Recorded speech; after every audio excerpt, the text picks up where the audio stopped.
ಅವರ ನೇತೃತ್ವದಲ್ಲಿ ರಾಹುಲ್ ಗಾಂಧಿ ಅವರ ಹೋಗಿ ಇದು ಸಂಪೂರ್ಣವಾದಂತಹ ಬಿಲ್ ಅನ್ನು ಮಾಡಿ ಎಲ್ಲರೂ ಸಮರ್ಪಕವಾಗಿ ಈ ಇಂಟ್ರೆಸ್ಟೆಡ್ ಪಾರ್ಟೀಸ್ಗೆಲ್ಲ ಕರೆಸಿ ಬಿಲ್ ಅನ್ನು ಮಾಡಿದೀವಿ. ಈ ಬಿಲ್ನಲ್ಲಿ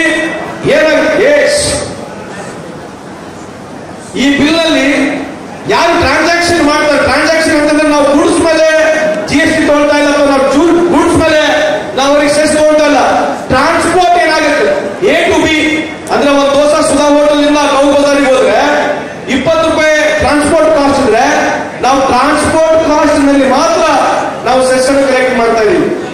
ಟ್ರಾನ್ಸ್ಪೋರ್ಟ್ ಕಾಸ್ಟಿಗೆ ಸೆಸ್ ಕಲೆಕ್ಟ್ ಆಗುತ್ತೆ, ಅದನ್ನ ಫಂಡ್ ಮಾಡಿಬಿಟ್ಟು ಇನ್ನು ಮುಂದುಗಡೆ ಯಾರು ಈ ಗಿಗ್ ಎಕಾನಮಿಯಲ್ಲಿ ಕೆಲಸ ಮಾಡ್ತಾರೆ ಅವರಿಗೆ ದೊಡ್ಡ ಪ್ರಮಾಣದಲ್ಲಿ ಸಹಾಯ ಮಾಡತಕ್ಕಂಥ ಕೆಲಸ ನಾವು ಈ ಬಿಲ್ ಮುಖಾಂತರ ಮಾಡ್ತಾ ಇದ್ದೀವಿ. ಈ ಸಂದರ್ಭದಲ್ಲಿ ಕೇಳಿ ಕೆಲಸ ಬಯಸ್ತೀನಿ. ಅದೇ ರೀತಿಯಾಗಿ ಆಶಾದೀಪ ಅಂತ ಕಾರ್ಯಕ್ರಮ ಇದೆ, ದಯಮಾಡಿ ಇಲ್ಲಿ DC ಅವರಿದ್ದಾರೆ Prashant, we have started this programme called Ashadeepa. ಈ ಆಶಾದೀಪ ಕಾರ್ಯಕ್ರಮದಲ್ಲಿ ಯಾರೇ ಉದ್ಯಮಿದಾರರು SC/ST ಮಕ್ಕಳಿಗೆ ಕೆಲಸವನ್ನು ಕೊಟ್ರೆ ನಾವು ಅವರಿಗೆ 2 ವರ್ಷವರೆಗೆ ತಿಂಗಳ 7,000 ರೂಪಾಯಿಗೆ ನಮ್ಮ ಇಲಾಖೆ ಲೇಬರ್ ಇಲಾಖೆಯಿಂದ ನೇರವಾಗಿ SCPT TSP ನಲ್ಲಿ ನಾವು ಸರ್ಕಾರದ ಹಣವನ್ನು ಕೊಡ್ತಿದ್ದೇವೆ. ಇದು ನೂತನವಾದಂತಹ ಕಾರ್ಯಕ್ರಮ, ಇಡೀ ಭಾರತ ದೇಶದಲ್ಲಿ ಎಲ್ಲಿ ಕಾರ್ಯಕ್ರಮ ಇಲ್ಲ. ಆಶಾದೀಪ ಅಂತ ಕಾರ್ಯಕ್ರಮದಲ್ಲಿ ಯಾರೇ ಉದ್ಯಮಿದಾರರು ಅವರಿಗೆ ಅಪ್ರೆಂಟಿಸ್ ಆಗಲಿ ಕೊಡ್ಲಿ ಅಥವಾ ಅವರಿಗೆ ನೇರವಾಗಿ ಜಾಬ್ ಅನ್ನು ಕೊಟ್ರೆ ನಾವು 2 ವರ್ಷವರೆಗೆ ಅವರಿಗೆ 7,000 ರೂಪಾಯಿ ಕೊಡ್ತಕ್ಕಂಥ ಕಾರ್ಯಕ್ರಮ ಮಾಡಿದೀವಿ. ಈ ಬಾರಿಗೆ ನಾವು ಅವರಿಗೆ 17 ಲಕ್ಷ ದುಡ್ಡನ್ನು ಕೊಟ್ಟಿದ್ದೀವಿ. ನಾವು ಗಮನಕ್ಕೆ ಸಂದರ್ಭದಲ್ಲಿ ಬಯಸ್ತೀವಿ. ಹಾಗಾಗಿ ಬಹಳಷ್ಟು ಕೆಲಸಗಳ ಜೊತೆಗೆ ಇವತ್ತು ಸೊಸೈಟಿಯನ್ನು ಮಾಡ್ತಾ ಇದೆ. DC ಅವರಿಗೆ ಹೇಳಿದ್ದಾರೆ, ಯಾರು ಹೊರಗುತ್ತಿಗೆ ನೌಕರರು ನಮ್ಮ ಇಲಾಖೆಯಲ್ಲಿ ಇಡೀ ಕರ್ನಾಟಕ ಸ್ವಾತಂತ್ರ್ಯ ಸಿಕ್ಕ ನಂತರ ನಾವು ಈ ಬಾರಿ ಅವರನ್ನ ಗುರುತಿಸಬೇಕು. ವಿಶೇಷವಾಗಿ ಅವರಿಗೆ ನಾವು ಒಂದು ಸಾಮಾಜಿಕ ಭದ್ರತೆ ಸೋಷಿಯಲ್ ಸೆಕ್ಯೂರಿಟಿ ಅಂತ ನಾವೇನ್ ಹೇಳ್ತೀವಿ ಅವರಿಗೆ ಒದಗಿಸ್ಕೊಡ್ಬೇಕಂತ ಹೇಳಿ ನಾವು ಈ ಕಾರ್ಯಕ್ರಮದಲ್ಲಿ ಭಾಗಿಯಾಗಿದ್ದೀವಿ. ಒಂದು ಕಡೆ ಈ ಕಾರ್ಯಕ್ರಮ ಇಡೀ ಕರ್ನಾಟಕ ರಾಜ್ಯದಲ್ಲಿ ಅರಿವು ಮೂಡಿಸಬೇಕಂತ ಹೇಳಿ ಧಾರವಾಡ ಜಿಲ್ಲೆಯಲ್ಲಿ ಪ್ರಾರಂಭವಾಗಿ ನಿನ್ನೆ ತಾನೇ ಹೊಸಪೇಟೆ ಹಾಗೂ ಇವತ್ತು ಬಳ್ಳಾರಿಗೆ ಬಂದಿದ್ದೀವಿ. ಒಂದು ವೇಳೆ ಅದಕ್ಕಾಗಿ ತಾವೆಲ್ಲ ಸಾವಿರಾರು ಸಂಖ್ಯೆಯಲ್ಲಿ ಭಾಗಿಯಾಗಿದ್ದೀರಿ.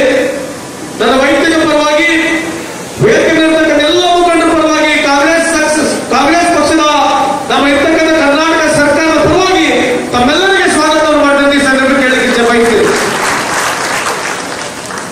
ಅನ್ಆರ್ಗನೈಸ್ ಸೆಕ್ಟರ್ ಅಂತಂದ್ರೆ ಈ ದೇಶದಲ್ಲಿ ಸುಮಾರು 90% ಹೆಚ್ಚು ಜನ ಈ ದೇಶದಲ್ಲಿ ಅನ್ಆರ್ಗನೈಸ್ ಸೆಕ್ಟರ್ ಕೆಲಸ ಮಾಡ್ತಾರೆ. ಕರ್ನಾಟಕ ರಾಜ್ಯದಲ್ಲಿ ಸುಮಾರು 73-75% ಜನ ಶೇಕಡ ಅನ್ಆರ್ಗನೈಸ್ ಸೆಕ್ಟರ್ ಕೆಲಸ ಮಾಡ್ತಾರೆ. ದೇಶದ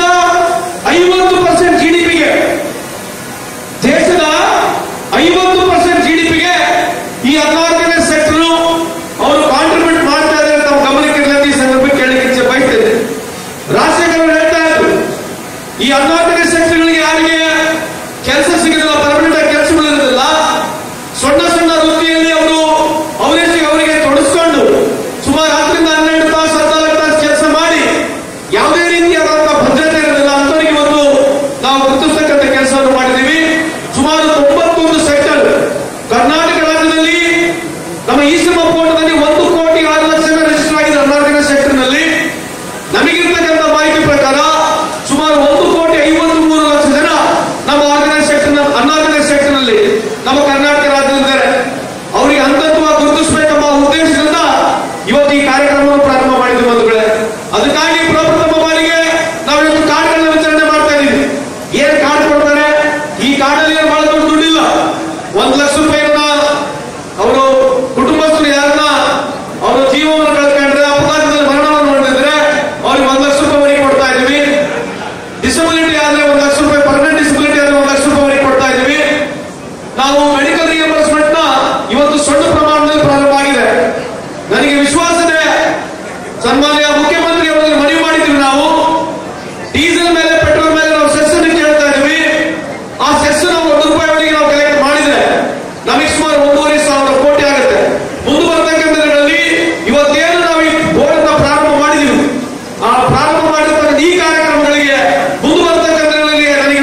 ಕಂಪ್ಲೀಟ್ ಟ್ರಾನ್ಸ್ಪೋರ್ಟ್ ಬೋರ್ಡ್ನಲ್ಲಿ ಈ ಟ್ರಾನ್ಸ್ಪೋರ್ಟ್ ರಿಲೇಟೆಡ್ ಯಾರು ವರ್ಕರ್ಸ್ ಇದ್ದಾರೆ ಅವ್ರಿಗೆ ಅನುಕೂಲ ಆಗ್ತಕ್ಕಂಥ ಕೆಲಸ ಮಾಡ್ತಾ ಇದೀವಿ. ಈಗ ಯಾರನ್ನ ಮರಣ ಹೊಂದಿದ್ರೆ ಮೊದಲು 2 ಲಕ್ಷ ರೂಪಾಯಿ ಕೊಡ್ತಾ ಇದ್ವಿ, ಈಗ 5 ಲಕ್ಷ ರೂಪಾಯಿವರೆಗೆ ಮಾಡಿದ್ವಿ. ಅಂದ್ರೆ ಇದು ಮಾಡಿದ ತಕ್ಷಣ ದೊಡ್ಡದಲ್ಲ, ಬಹಳ ದೊಡ್ಡ ವಿಚಾರ ಮಾಡ್ತಕ್ಕಂಥ SP ಅವರಿದ್ದಾರೆ. ಇವತ್ತು ದಯಮಾಡಿ ನಾವು ಯೋಚನೆ ಮಾಡಬೇಕು. ಇಡೀ ಭಾರತ ದೇಶದಲ್ಲಿ ತಾಸಿಗೆ 20 ಜನ 20 ಆಕ್ಸಿಡೆಂಟ್ಗಳು ಆಗ್ತಾ ಇದ್ದಾವೆ. ತಾಸಿಗೆ 20 ಆಕ್ಸಿಡೆಂಟ್, 24 ತಾಸಿಗೆ 470 ಆಕ್ಸಿಡೆಂಟ್ಗಳು, ವರ್ಷಕ್ಕೆ ಸುಮಾರು 4.5 ಲಕ್ಷದ 5 ಲಕ್ಷ ಆಕ್ಸಿಡೆಂಟ್ಗಳು, 1,40,000 ಜನರ ಜೀವನ ಕಳ್ಕೊಳ್ತಾ ಇದೀವಿ.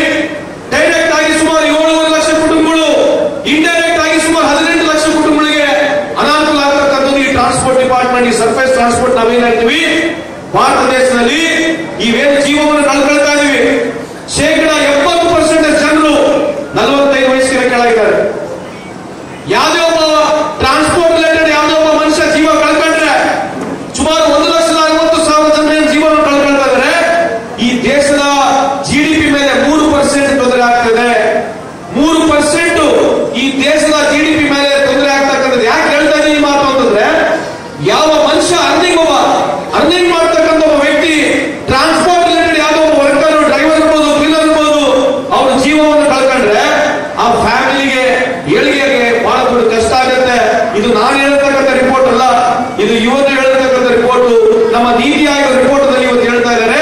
ಅದಕ್ಕೆ ಇಲ್ಲಿರ್ತಕ್ಕಂಥ SP ಅವ್ರು ತಾವಿದ್ದೀರಿ, ಆದಷ್ಟು ಮಟ್ಟಿಗೆ ಜಿಲ್ಲೆಯಲ್ಲಿ ಇಡೀ ವಿಶೇಷವಾಗಿ ಭಾರತ ದೇಶದಲ್ಲಿ ವರ್ಷ 9%, 13%, 14%, 23% ವರೆಗೆ ನಮ್ಮ ಆಕ್ಸಿಡೆಂಟ್ ರೇಟ್ಗಳು ಜಾಸ್ತಿ ಆಗ್ತಾನೆ ಹೋಗ್ತಾ ಇದ್ದಾರೆ. ಅದಕ್ಕೆ ನಮ್ಮ ಜಿಲ್ಲೆಯಲ್ಲಿ ಕಳೆದ ವರ್ಷ ಎಷ್ಟು ಟ್ರಾನ್ಸ್ಪೋರ್ಟ್ ನಲ್ಲಿ ನಮ್ಮ ಆಕ್ಸಿಡೆಂಟ್ಗಳು ಆಗಿದ್ವು, ಏನೋ ಸ್ಟ್ಯಾಟಿಸ್ಟಿಕ್ಸ್ ನೋಡ್ರಿ, ಎಲ್ಲಿ ನಾವು ಬದಲಾವಣೆ ತರಬಹುದು. ವಿಶೇಷವಾಗಿ ಯುವಕರು ರಾತ್ರಿ ವೀಲಿ ಮಾಡೋದಾಗಿರ್ಲಿ, ಹೆಲ್ಮೆಟ್ ಇಲ್ಲಾರೆ ಇವತ್ತು ಒಳ್ಳೆ ಇನಿಷಿಯೇಟಿವ್ ತಗೊಂಡಿರ್ತಾವೆ. ಈ ಇನಿಷಿಯೇಟಿವ್ ಬರೀ ಒಂದಿಷ್ಟು ಆಗಬಾರ್ದು, ಇದು ಸಮರ್ಪಕವಾಗಿ ಅವೇರ್ನೆಸ್ ಮಾಡ್ತಕ್ಕಂಥದ್ದು. ನೀವು ವರ್ಷದಲ್ಲಿ 4-5 ಕಾರ್ಯಕ್ರಮಗಳು ಮಾಡ್ತಕ್ಕಂಥದ್ದು, ಅವೇರ್ನೆಸ್ ಕ್ರಿಯೇಟ್ ಮಾಡ್ತಕ್ಕಂಥ ಕೆಲಸ ನಾವು ಸದಾ ಮಾಡಬೇಕಂತ ತಮ್ಮಲ್ಲಿ ನಾನು ಈ ಸಂದರ್ಭದಲ್ಲಿ ಕೇಳಲಿಕ್ಕೆ ಇಚ್ಛೆ ಬಯಸ್ತೇನೆ. ಎರಡನೇ ವಿಶೇಷವಾಗಿ ಏನು $4 ಟ್ರಿಲಿಯನ್ ಮುಟ್ಬಿಟ್ಟಿದ್ದೀವಿ ಅಂತ ಹೇಳಿ ಬಿಜೆಪಿ ಅವರು ಹೆಗ್ಗಳಿಕೆ ಮಾಡ್ಕೊಂಡಿದ್ದೆ. ಏನು $4 ಟ್ರಿಲಿಯನ್ ಅದು? ಯಾವುದೇ ಬಿಜೆಪಿ ಮುಖಂಡರು ಕೇಳಿ ನೋಡ್ರಿ, ಏನಪ್ಪ $4 ಟ್ರಿಲಿಯನ್ ಅಂತ ಒಬ್ರು ಬಾಯಿ ಬಿಡೋದಿಲ್ಲ. $4 ಟ್ರಿಲಿಯನ್ ಅಂತಕ್ಕಂಥದ್ದು ಏನು ವಹಿವಾಟಿದೆ, 140 ಕೋಟಿ ದೇಶದ ಜನಸಂಖ್ಯೆಯ ವಹಿವಾಟು. ನಾವು ಓವರಾಲ್ GDP ಅಂತ ಹೇಳ್ತೀವಿ, ಗ್ರಾಸ್ ಡೊಮೆಸ್ಟಿಕ್ ಪ್ರಾಡಕ್ಟ್ ಅಂತ ಹೇಳ್ತೀವಿ. ಅದೇ 140 ಕೋಟಿ ಜನಸಂಖ್ಯೆ ನಾವೇನು ದುಡ್ಡನ್ನು ಖರ್ಚು ಮಾಡ್ತಾ ಇದೀವಿ, ಅದನ್ನೆಲ್ಲ ಸೇರಿದ್ರೆ $4 ಟ್ರಿಲಿಯನ್ ಆಗುತ್ತೆ. ಜಪಾನ್ ಕೂಡ $4 ಟ್ರಿಲಿಯನ್ ಇದೆ. ಜಪಾನ್ ಇರ್ತಕ್ಕಂಥದ್ದು 6 ಕೋಟಿ ಜನಸಂಖ್ಯೆ. 6 ಕೋಟಿ ಜನಸಂಖ್ಯೆಗೆ ಅವರಿಗೆ $4 ಟ್ರಿಲಿಯನ್. ನಾವಿರ್ತಕ್ಕಂಥದ್ದು 140 ಕೋಟಿ ಜನಸಂಖ್ಯೆಗೆ $4 ಟ್ರಿಲಿಯನ್. ಇಲ್ಲೇ ಪಿಕ್ಚರ್ ಗ್ಯಾಪ್. ಈ ಪಿಕ್ಚರ್ ಗ್ಯಾಪ್ ಬಿಜೆಪಿ ಹೇಳೋದಲ್ಲ. ಏನರ್ಥ? ಯಾವ ಅಮೆರಿಕ ಇರ್ತಕ್ಕಂಥ ದೇಶ 26 ಕೋಟಿ ಟ್ರಿಲಿಯನ್ ಎಕಾನಮಿ ಇದೆ, 26 ಕೋಟಿ ಜನಸಂಖ್ಯೆ ಇರ್ತಕ್ಕಂಥ ಅಮೆರಿಕ ಇವತ್ತು 26 ಟ್ರಿಲಿಯನ್ ಎಕಾನಮಿ ಇದೆ. ಯಾವ ಚೈನಾ ನಮ್ಮ ಸೇರ್ತಕ್ಕಂಥ ಸಮವಾಗಿರ್ತಕ್ಕಂಥ ದೇಶ, ಅವರು ಸುಮಾರು ಇವತ್ತು 17-18 ಟ್ರಿಲಿಯನ್ ಎಕಾನಮಿ ಇದೆ. ಅಂದ್ರೆ ಅರ್ಥ ಏನು? ನಮ್ಮಿಗಿನ 5ರಷ್ಟು ಚೈನಾದ ವಹಿವಾಟು ಜಾಸ್ತಿ ಇದೆ, ನಮ್ಮಿಗಿನ ಪರ್ ಕ್ಯಾಪಿಟಲ್ ಇನ್ಕಮ್ ಜಾಸ್ತಿ ಇದೆ. ಇದ್ರ ಬಗ್ಗೆ ಚರ್ಚೆ ಮಾಡಕ್ ಹೋಗೋದಿಲ್ಲ. ನಾವು 3ನೇ ಸ್ಥಾನಕ್ಕೆ ಬಂದೀವಿ ಅಂತ ಪಿಕ್ಚರ್ ಓಡಿಸ್ತಾನೆ ಇದ್ದಾರೆ. ಏನಿದ್ರ ಬಗ್ಗೆ, ಯಾಕೆ ಇದ್ರ ಬಗ್ಗೆ ನಾನು ಮಾತನಾಡ್ಬೇಕಂತಂದ್ರೆ, ಇಲ್ಲಿ GDP ಅಂತಕ್ಕಂಥದ್ದು ಅದು ಏನು, ಯಾರು ಪ್ರಧಾನಮಂತ್ರಿ ಆಗಿರ್ಲಿ ಅದು ಹೋಗ್ತಾನೆ ಇರುತ್ತೆ, ಜನಸಂಖ್ಯೆ ಅನುಗುಣವಾಗಿ ಹೋಗ್ತಾ ಇರುತ್ತೆ. ಆದ್ರೆ ಇಲ್ಲಿ ಕ್ಯಾಪ್ ಇರ್ತಕ್ಕಂಥದ್ದು ಪರ್ ಕ್ಯಾಪಿಟಲ್ ಇನ್ಕಮ್ ಅಂತ ಹೇಳ್ತೀವಿ. ಪರ್ ಕ್ಯಾಪಿಟಲ್ ಇನ್ಕಮ್ ಅಂತಂದ್ರೆ ಏನು? ಒಬ್ಬ ಮನುಷ್ಯ ಒಂದು ವರ್ಷದಲ್ಲಿ ಅವನಿಗೆ ಖರ್ಚು ಮಾಡ್ತಕ್ಕಂಥದ್ದು ಇನ್ಕಮ್ ಎಷ್ಟಿದೆ ಅಂತ ನಾವು ವಿಚಾರ ಮಾಡಿ ನೋಡಿದ್ರೆ, ಇವತ್ತೇನು ಬಿಹಾರದಲ್ಲಿ ಬಹಳ ದೊಡ್ಡ ಎಲೆಕ್ಷನ್ ನಡೀತಾ ಇದೆ. ಕಳೆದ 25 ವರ್ಷದ 30 ವರ್ಷದ ಬಿಜೆಪಿ ಆಡಳಿತವಿರತಕ್ಕಂಥ ಬಿಹಾರ್ ರಾಜ್ಯದಲ್ಲಿ ಒಂದೇ ಒಂದು ಜಿಲ್ಲೆಯಲ್ಲಿ ಉದಾಹರಣೆ ಕೊಡ್ತಾ ಇದ್ದೀನಿ, 43,000 ರೂಪಾಯಿ ಪರ್ ಕ್ಯಾಪಿಟಲ್ ಇನ್ಕಮ್ ಇದೆ. ಅಂದ್ರೆ ಒಂದು ವರ್ಷದಲ್ಲಿ 43,000 ರೂಪಾಯಿಗೂ ಗತಿ ಇಲ್ಲಿರ್ತಕ್ಕಂಥ ಆ ಬಿಹಾರ್ ರಾಜ್ಯದಲ್ಲಿ ಒಂದು ಜಿಲ್ಲೆ ಇದೆ. ಇಡೀ ಆಲ್ ಓವರ್ ಇಂಡಿಯಾ ನೀವು ಹೋಲಿಕೆ ಮಾಡಿ ನೋಡಿದ್ರೆ ನಾವು $220-250 ಅಂತ ಏನ್ ಹೇಳ್ತಾ ಇದೀವಿ ನಾವು, ಅಂದ್ರೆ ಸುಮಾರು ನಿಯರಿಗೆ 2 ಲಕ್ಷವರೆಗೆ ನಾವೇನು ಇವತ್ತು ಪರ್ ಕ್ಯಾಪಿಟಲ್ ಇನ್ಕಮ್ ಇದೆ. 10% ಜನರ GDP ತೆಗೆದುಬಿಡಿ ನೀವು. ಅದಾನಿ, ಅಂಬಾನಿ, ರಿಲಯನ್ಸ್, ಟಾಟಾ ಇಂಥ ದೊಡ್ಡ ದೊಡ್ಡ ಕಂಪನಿಗಳ ಆದಾಯ ನಾವು ತೆಗೆದು ಬಿಟ್ರೆ ಈ ದೇಶದಲ್ಲಿ ನಮ್ಮ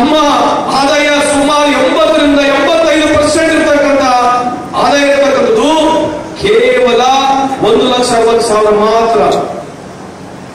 ಇದ್ರ ಬಗ್ಗೆ ಎಲ್ಲಿ ಚರ್ಚೆ ಮಾಡಕ್ ಹೋಗೋದಲ್ಲ ಬಿಜೆಪಿ ಅವರು. ಅದಕ್ಕೆ ನಾವು ಅನ್ಕೊಂಡಿರ್ತಕ್ಕಂಥ ನಮ್ಮ ಸರ್ಕಾರ, ಸಿದ್ದರಾಮಯ್ಯ ಸರ್ಕಾರ, ಕಾಂಗ್ರೆಸ್ ಸರ್ಕಾರ, ವರ್ಷಕ್ಕೆ ನಾವು 60,000 ಕೋಟಿ ಕೊಡ್ತಾ ಇದೀವಿ. ಎಷ್ಟು ಕೊಡ್ತಾ ಇದೀವಿ?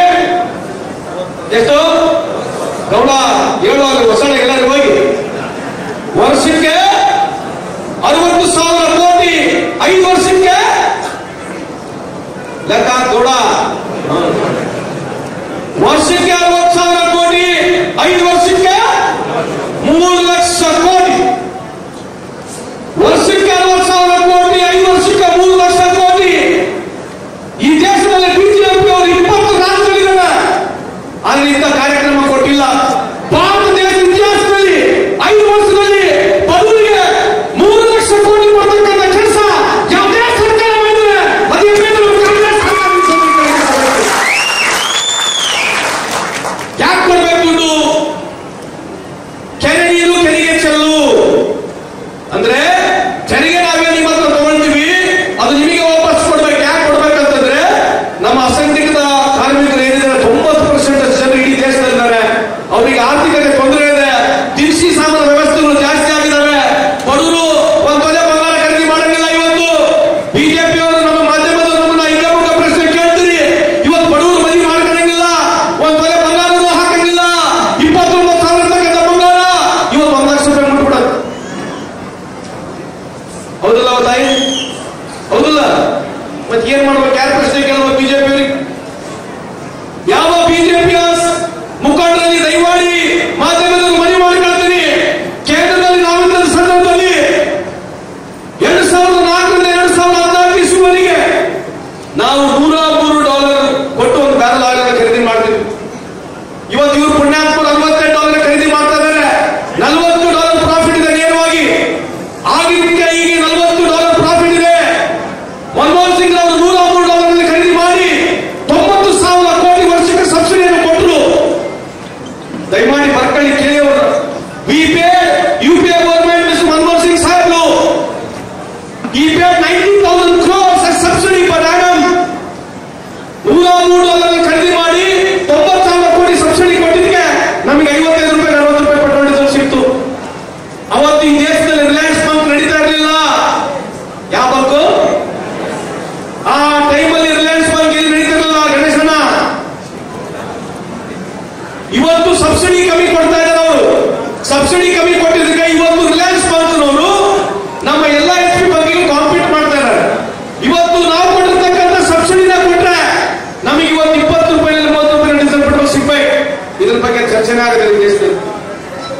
ಇಂಥ ಹಲವಾರು ಪ್ರಶ್ನೆಗಳು ನಮಗೆ ಈ ವೇದಿಕೆ ಮುಖಾಂತರ ಬಿಜೆಪಿ ಅವರಿಗೆ ಕೇಳ್ತಾ ಇದ್ದೀವಿ. ಇದ್ರ ಬಗ್ಗೆ ದಯಮಾಡಿ ಉತ್ತರವನ್ನು ಕೊಡಿ. ನಾವು $104 ಖರೀದಿ ಮಾಡಿ ಯಾಕೆ ಮನಮೋಹನ್ ಸಿಂಗ್ ಅವರು 50 ರೂಪಾಯಿ 55 ರೂಪಾಯಿ 60 ರೂಪಾಯಿ ಡೀಸೆಲ್ ಪೆಟ್ರೋಲ್ ಅನ್ನು ಕೊಟ್ಟರು? ನೀವು ಕೇವಲ $65 ಖರೀದಿ ಮಾಡಿ ಕಳೆದ 11 ವರ್ಷ ನೀವ್ಯಾಕೆ ಇವತ್ತು ಇಷ್ಟು ಜಾಸ್ತಿ ರೇಟಲ್ಲಿ ಡೀಸೆಲ್ ಪೆಟ್ರೋಲ್ ಕೊಡ್ತಾ ಇದ್ದೀರಿ ಅಂತಂದ್ರೆ ರಿಲಯನ್ಸ್ ಬಂಕ್ ಬದುಕಬೇಕು ಎಂಬ ಒಂದೇ ಒಂದು ಉದ್ದೇಶದಿಂದ ಈ ಕಾರ್ಯಕ್ರಮ ಈ ದೇಶದಲ್ಲಿ ಆಗಿದೆ ಅಂತ ತಮಗೆ ಈ ಸಂದರ್ಭದಲ್ಲಿ ಕೇಳಲಿಕ್ಕೆ ಬಯಸ್ತೇನೆ. ಬಳ್ಳಾರಿಯ ನಿರಂತರ ಸುದ್ದಿಗಾಗಿ ಬಳ್ಳಾರಿ ಬೆಳಗಾಯಿತು ಚಾನೆಲ್ನ ಸಬ್ಸ್ಕ್ರೈಬ್ ಮಾಡಿ ಹಾಗೂ ಬೆಲ್ ಐಕಾನ್ ಒತ್ತಿ.